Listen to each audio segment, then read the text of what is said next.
Okay. I think it's recording. That's how I usually start things. It says that. Yeah. Okay, so for those who are listening, my name's Mike London, and I'm visiting with artists who work in the Miami Valley. Culture Works supports so many artists and arts organizations, and this is a chance for us to get to know some of them. So today, I'm speaking with Kyleen Downes, and Kyleen is an artist working in Montgomery County. But I don't want to give too much. I mean, I have my notes and things like that, but I really don't want to spend too much time giving too much of an introduction or anything. I really want you to let us know who you are as an artist. And obviously, we have a nice, wonderful hint right there in your lap. So tell us who you are as an artist. I consider myself a guitarist / songwriter. I've been playing guitar for over 20 years, and I've been writing songs for over 10 years. And I studied classical guitar at Wright State University with Jim McCutcheon. And that kind of brought me into teaching and performing in the Miami Valley. And I've written a pretty big collection of songs that I've put out. So far, I have 2 releases out right now, and I'm releasing a new album in June.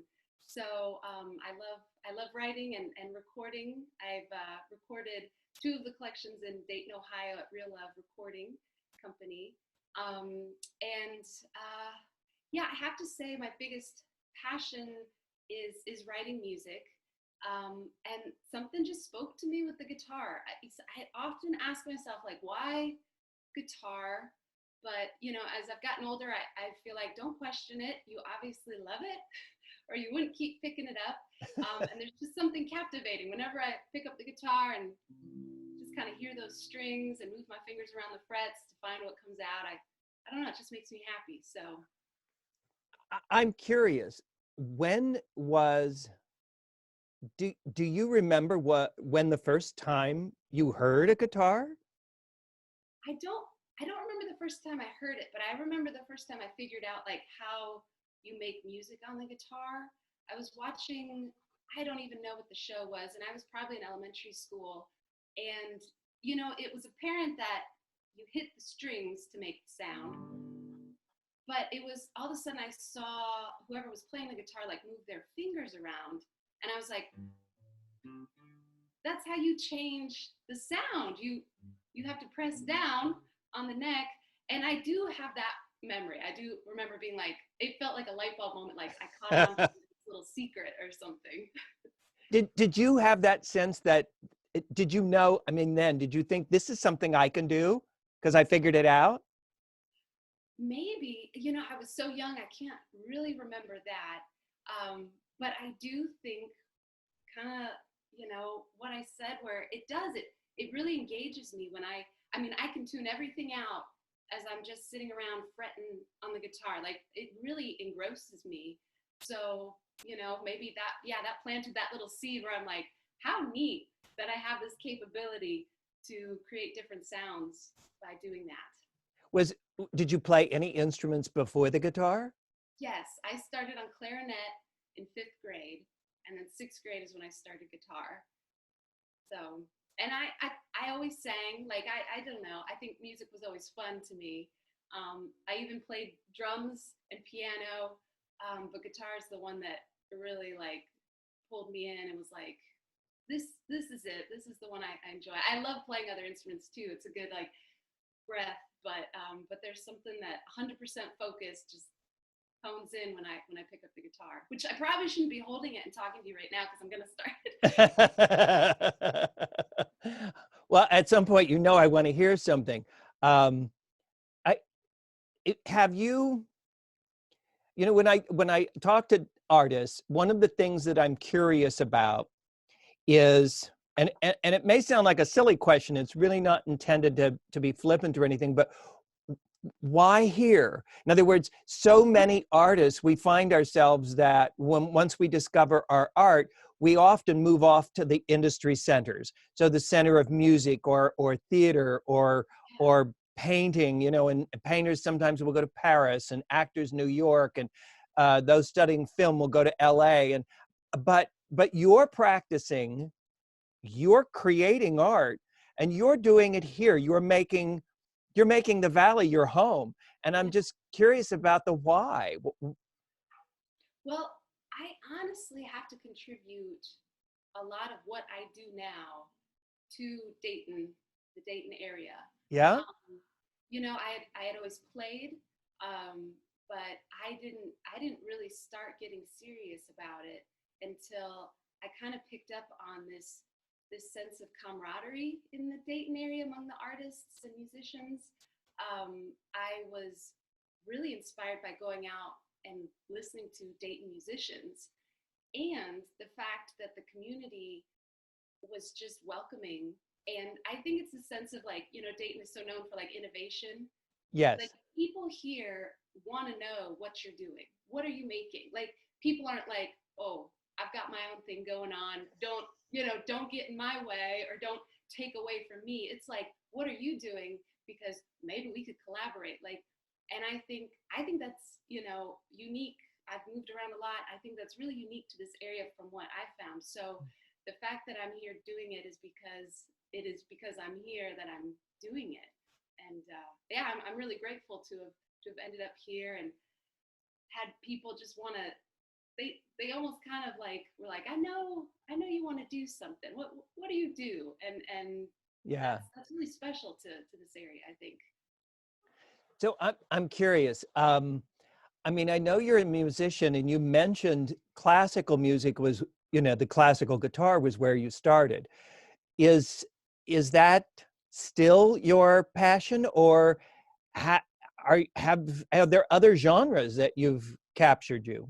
Oh yeah, and I should say I started just kind of folk style singer, not singer songwriter, but more just learning folk music and contemporary Sure. music. And then when I pushed a little further with my studies, that's when I got into classical. And I think I just learned so much. And it's when you're playing classical guitar, it's all in, if you're really honing in on your skill. And I think that was a really nice way for me to work on my discipline and gain a lot of strength in my technique. I can't say that I play as much now, but I use so much of what I learned in my songwriting, and so it finds its way in. And when I'm performing with Culture Works, often I'm doing fingerstyle playing arrangements of different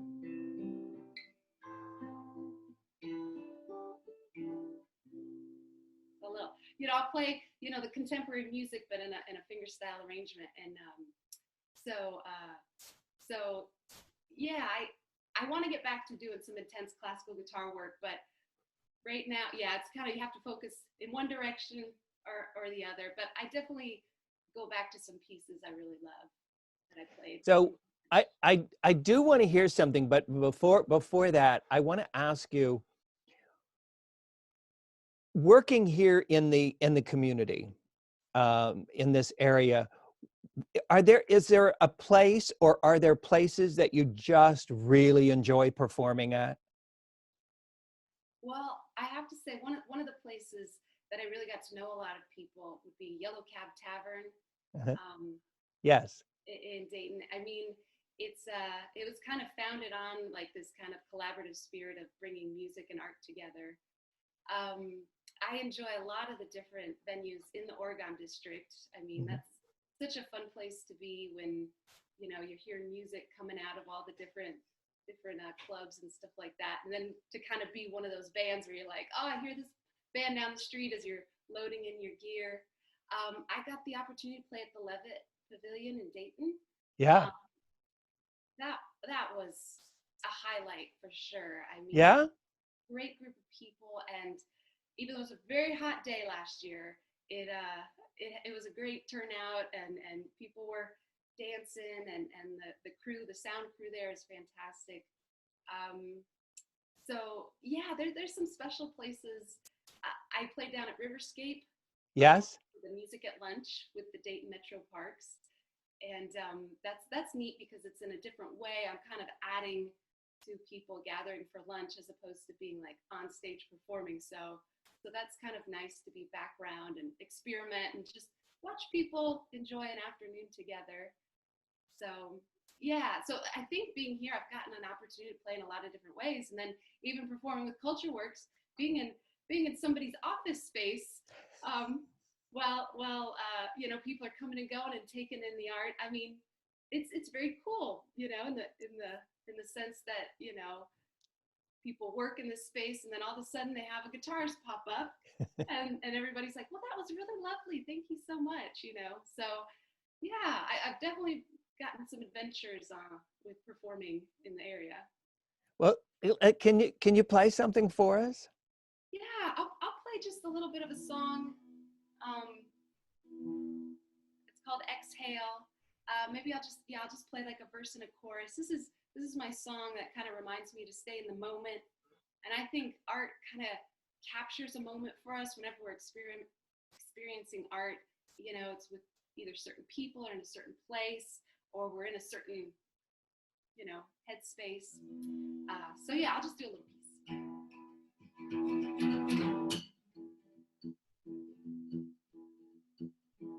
Sit by the day, just in time, just a little bit to let my head unwind, listen to the sound, float by. Lost in my head some of these days, found some good friends to show me the way. Listen, and you'll stay engaged. Two lonely sounds float around. Exhale on the air to make room for the new. If you're thinking about someone, they're probably thinking about you too. Put one foot down so the other can move, and exhale on the air to make room for the new. Okay, right now, it's the crowd. This is the first time I was a crowd on Zoom, but that's my crowd imitation. Lots of noise. Thank you. Oh, that was just wonderful. That was wonderful. Yeah, thank you for asking. I'm missing you this year, as you are missing some of us hanging in those places. But we'll get back to it. And one of the things that's going to be really important to getting back to it, and it's one of the reasons I'm doing these interviews, is to help people in the community get to know some of the artists that we have that live right here. Culture Works supports so many artists and so many arts organizations, and the benefits of supporting Culture Works are real, because those contributions that people make, they really go directly through those organizations and sometimes directly to those artists that live and work right here in our own community. And it's the arts are an asset that are just indispensable. And right now is a really delicate time. We're in the middle of the COVID pandemic, and I'm doing this and others so that we can say, hey, don't forget to support Culture Works. Don't forget to support the local campaign wherever you're at. I'm working with the Montgomery County campaign. But for all of the campaigns, for everybody, we just say support Culture Works and the artists like you that are there. Thank you so much. And I'm so appreciative of it. I even, you know, thinking back to the different folks that I've met with Culture Works. I mean, not only meeting other artists, you know, because yes, in, you know, the dance, the theater, you know, the visual arts. But I've even had some folks that I've met through Culture Works come out to shows, and you know, and I think that's art. You know, it's bringing people together. It's music is how I exist in the world, and so I feel very grateful for Culture Works, and I feel grateful for all the people I've met doing this, and I really appreciate you asking me to come and say hi. And oh yes. Yes, I'm just glad I get to share you with everybody else and they get to know your work too. So yes, so a big thank you. Anybody else who's listening who wants to know more about Culture Works, you can go on the web and cultureworks.org. www, of course, and all of the rest, but cultureworks.org. There's lots of information on supporting CultureWorks, on the arts organizations and the artists that are supported by CultureWorks. Kyleen, thank you. Yeah, I hope I'm going to get to see you soon. I know, me too. All right, take care.